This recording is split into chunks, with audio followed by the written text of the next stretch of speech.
can't take the vertebrae out of your back just to fit inside of someone's ceiling.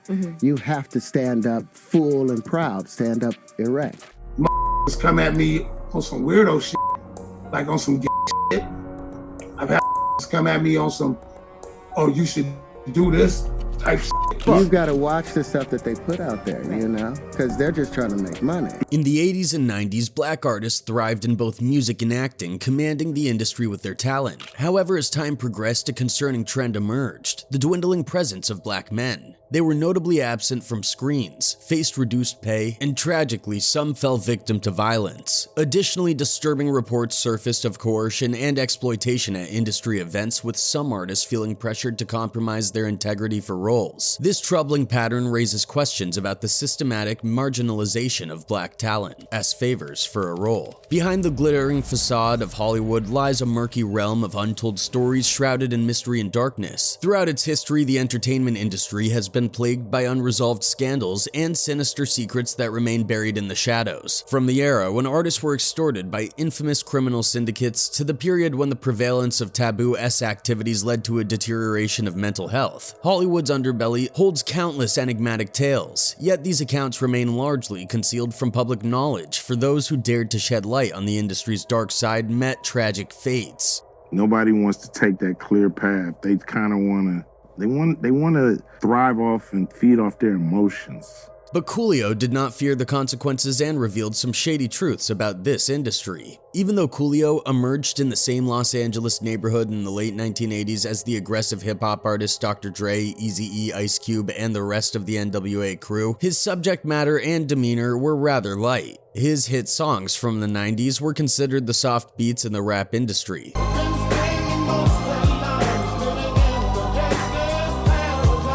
While working with Hollywood's elites during that period of time, many things were revealed to him, and his recklessness helped him to tell the truth to the world. During one of his interviews, he revealed everything. According to him, when he used to be famous in the industry, he was never approached directly. Instead, some people were sent to him for the message they wanted to give. I think they did it sideways, though. Nobody never got at me directly and said, "We want you to join us." This statement was directed toward the Illuminati because this was quite fishy for him, that the elites never contacted him by themselves. Not only this, but he was also sent some other shady people who would force him to do inappropriate things to get even a single song done. Come at me on some weirdo shit, like on some gay shit. I've had come at me on some, oh, you should do this type shit. The acts they asked him to do were so inhuman that he became very shocked, knowing that this is what it takes to make a position in Hollywood. That made no sense. I view that as being inhuman. I view that as, I would never do that. And this was where he decided to reject them. He thought that rejecting them would be good for him in the industry too, but this decision proved to be even more bad for him. The elites of Hollywood tried their best to cancel him and did every wrong thing to him. What happened to me?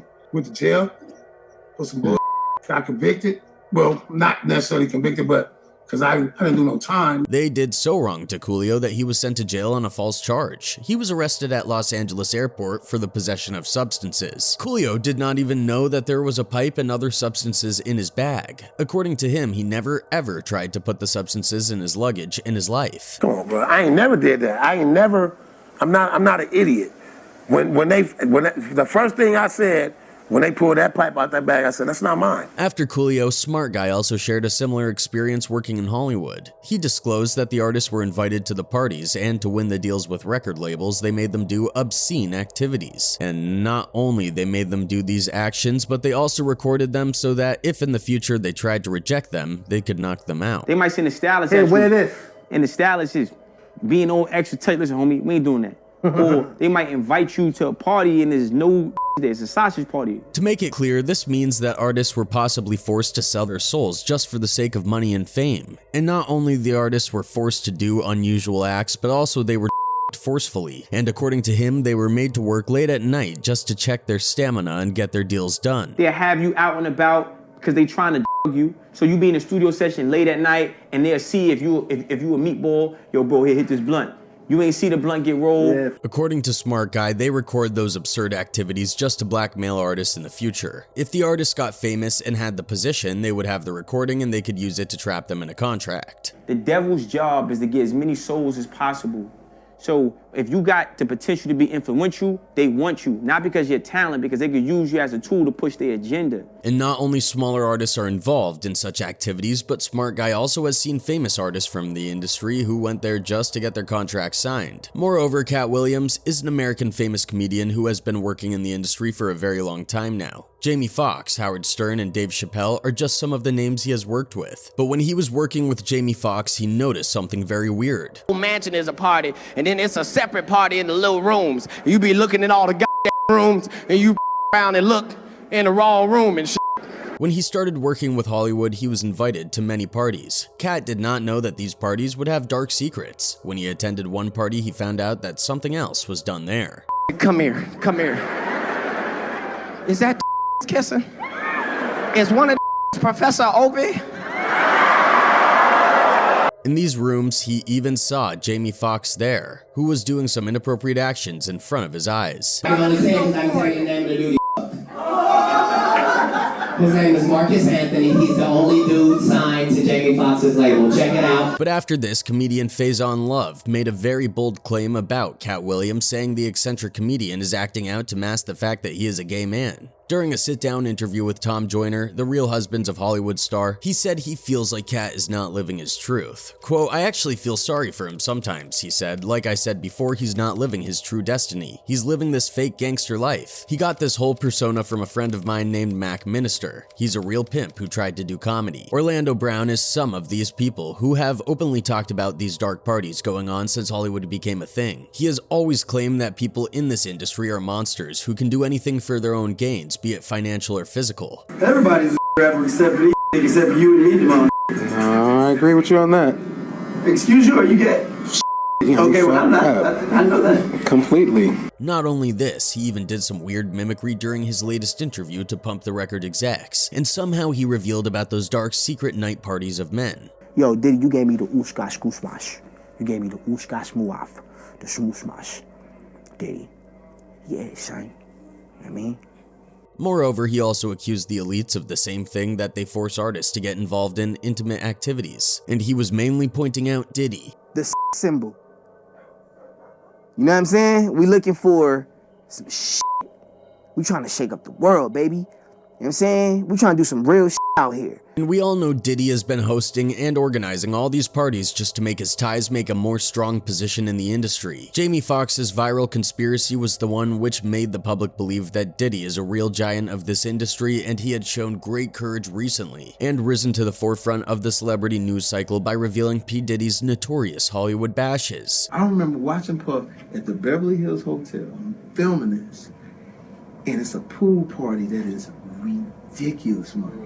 And after this, internet users were outraged, and after Jamie ended up in the hospital, suspicions quickly turned to Diddy as the possible perpetrator. However, no evidence supports the claim that Jamie's substance misuse was triggered by Diddy's wild parties. The dress curse. Over the years, several black comedians have innocently incorporated cross-dressing into their comedy routines to elicit laughter. This choice involves juxtaposing their commanding presence with the humorous visual of them in dresses and heels. While this approach generates comedic moments, it also carries underlying implications. What are the consequences of using cross-dressing as a comedic tool in this context? As Dave Chapelle said, "That's like when I see that they put every black man in the movies in a dress at some point in their career, I'll be connecting them down like, why all these brothers gotta wear a dress?" During a recent guest appearance on Oprah's show, comedian Dave Chapelle posed a question. He questioned why so many accomplished black male entertainers have chosen to embrace cross-dressing at some point in their careers. A notable example is Martin Lawrence, who gained recognition for his lead role in the Big Mama's House series. Likewise, Eddie Murphy incorporated a female character into his repertoire of roles in the Nutty Professor film series.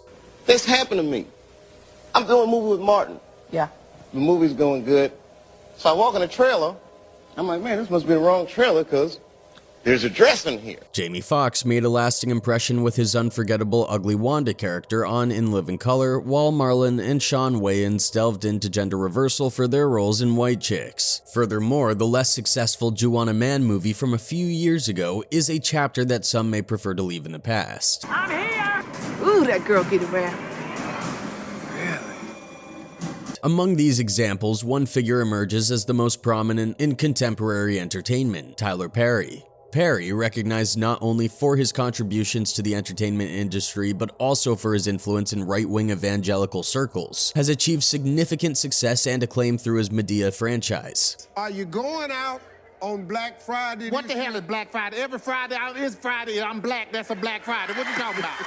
Tyler Perry has not only achieved success in the gospel play arena, but also effectively expanded his triumph into the film industry, bringing his unique portrayal to a broader cinematic audience. Remarkably, Tyler Perry's latest book, Don't Make a Black Woman Take Off Her Earrings, even secured a spot on the prestigious New York Times bestsellers list. This raises an intriguing question. What lies beneath this phenomenon? Why do these artists choose to engage in acts that may appear to challenge traditional masculinity? And why does the audience enthusiastically embrace the spectacle of black men in such situations? One perspective is that portraying black masculinity in a more feminine context could potentially reduce the perception of threat and increase comfort for certain individuals. One person on the internet wrote, quote, "Never had to tell me that Tyler Perry hates black men and shows his disdain for us in his movies. He's never shown us in a good light. Disgusting." Another one added, "Perry is not the person he wants people to think he is. He's a snake." Over the course of several years, Hollywood has been widely criticized for its role in perpetuating various stereotypes, which unfortunately shaped the public's perception of black individuals for a significant portion of the audience. During this period, a debate emerged, suggesting that limited opportunities within the entertainment industry often pressured black artists to accept stereotypical roles as a means of sustaining their careers and livelihoods. I don't understand this person,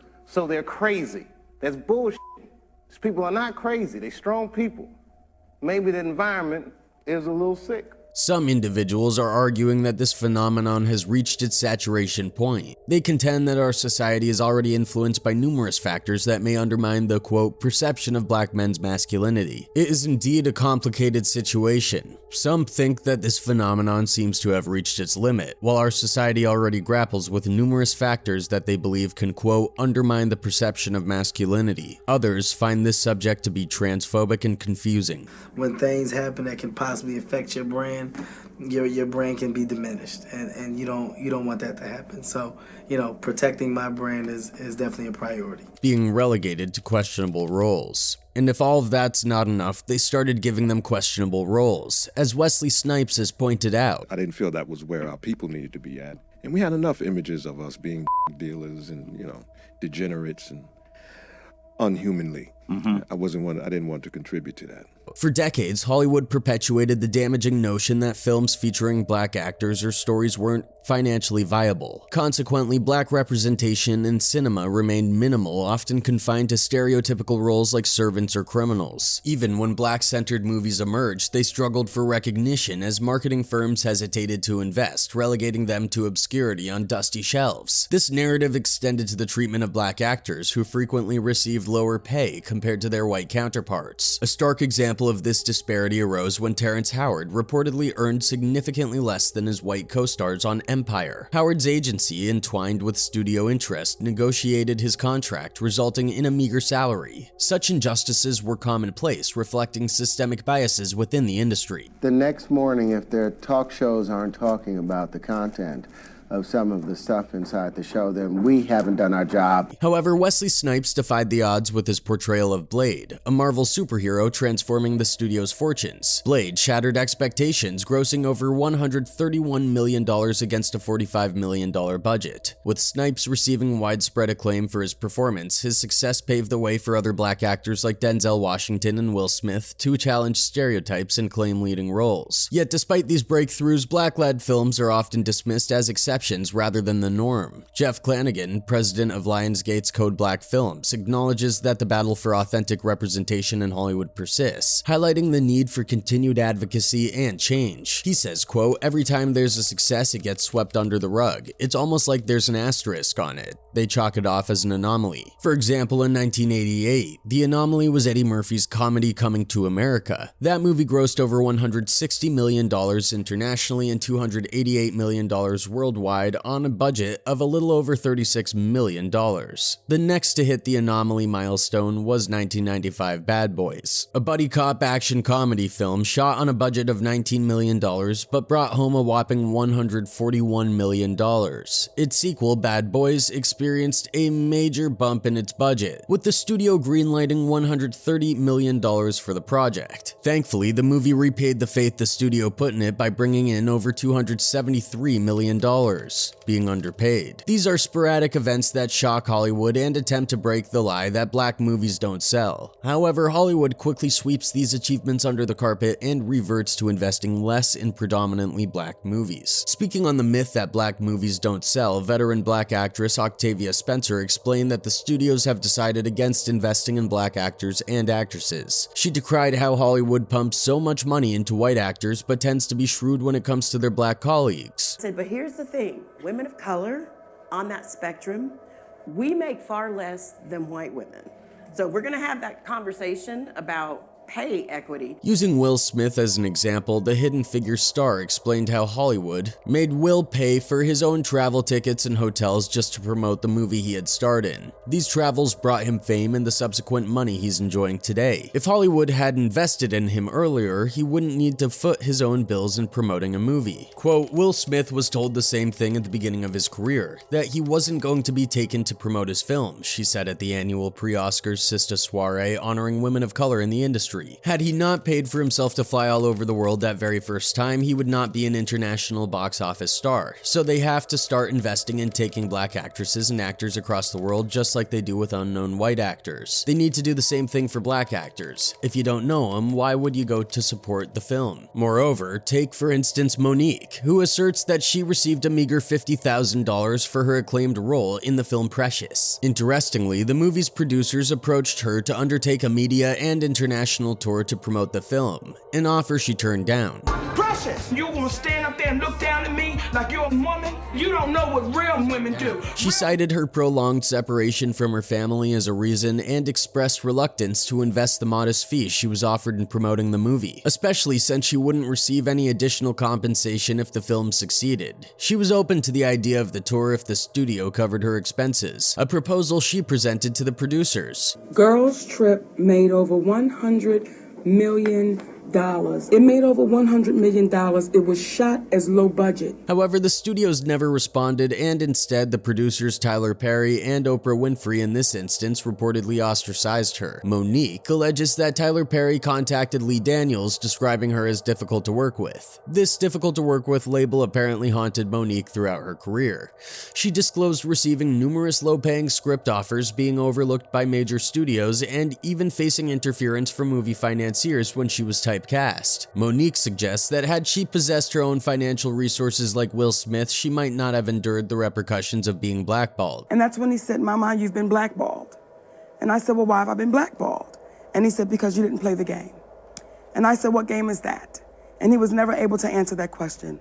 Monique's experience sheds light on the challenges black actors and actresses encounter in overcoming barriers and disproving the notion that black projects lack commercial appeal. Some argue that the issue isn't about race, but about the quality of films. They contend that movies with predominantly black casts span various genres, making it challenging to assess their success solely based on box office numbers. Jordan Peele, known for his work on Key and Peele, shares this perspective, asserting that good films find an audience while bad ones falter. His 2017 horror comedy Get Out exemplifies this, becoming the first debut film to gross over $255 million.